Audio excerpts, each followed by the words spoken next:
Le chenal du port de Vannes a des petits airs de grand canal de Venise depuis plusieurs jours. Quelques gondoles, mussines et autres ballotinas glissent nonchalamment entre les berges en promenant quelques visiteurs enthousiastes. Moi, ce qui m'a impressionné, c'est la vitesse, quoi. En fin de compte, ça bouge pas. On les voit à peine ramer et on voit que ça défile, quoi.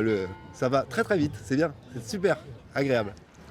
Ce sont des Italiens présents aux fêtes maritimes de Brest en 92 qui ont l'idée de créer Arzana, une association qui se donne pour mission de redonner le goût de la rame à des Vénitiens épris de bateaux à moteur.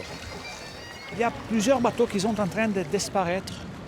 Ça veut dire les gondoles, oui, il y a le tourisme qui amène de l'argent et donc permettent aux gondoles de continuer à être construites. Mais il y a d'autres bateaux qui sont disparus et d'autres qui n'en restent juste qu'un exemplaire.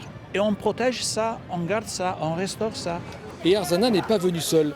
Elle a amené avec elle un groupe d'artisans qui est le dernier bastion de la conservation de ce patrimoine, l'association El Felze. En tout, une dizaine de métiers, comme ce sculpteur sur bois. Chaque gondole a ses propres pièces personnalisées. Il y a toujours des pièces différentes. Par exemple, vous voyez ici le lion de San Marco, qui est le symbole de Venise, qui est très différent de l'autre chimère, parce que chaque gondolier veut que sa gondole soit différente.